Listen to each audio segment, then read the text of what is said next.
So next பார்த்தீங்க அப்படின்னா reserve வங்கியின் புதிய துணை ஆளுநர் நியமனம். ஸோ இந்த டாபிக் பார்த்தீங்கன்னா group 1 main syllabus paper 4 Indian economics வந்து ஆர்பிஐலே கவர் ஆகும்.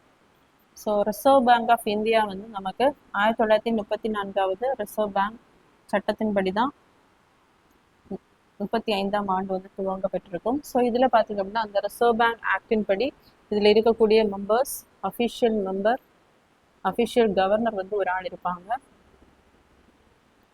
ஸோ இப்போ இருக்கக்கூடியவர் பார்த்தீங்க அப்படின்னா சஞ்சய் மல்ஹோத்ரா.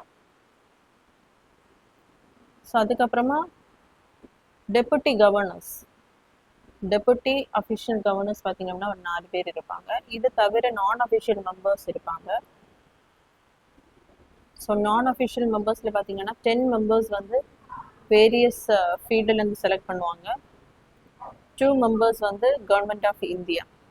ஸோ அதே மாதிரி 4 மெம்பர்ஸ் பார்த்தீங்க அப்படின்னா லோக்கல் ஆர்பிஐனுடைய அந்த லோக்கல் பிரான்ச்லேருந்து 4 மெம்பர்ஸ் வந்து செலக்ட் பண்ணுவாங்க. ஸோ இதில் பார்த்தீங்க அப்படின்னா 4 டெபுட்டி கவர்னரில் ராபி சங்கருடைய பதவி காலம் வந்து முடிவடைந்திருக்கு. ஸோ அதற்காக தான் பார்த்தீங்க அப்படின்னா ரோஹித் ஜெயின் அப்படின்றவர் வந்து டெபுட்டி கவர்னராக வந்து செலக்ட் பண்ணியிருக்காங்க. ஸோ இது தவிர டெபுட்டி கவர்னர்ஸ் பார்த்தீங்க அப்படின்னா சுவாமிநாதன், இரண்டாவதாக பூனம் குப்தா,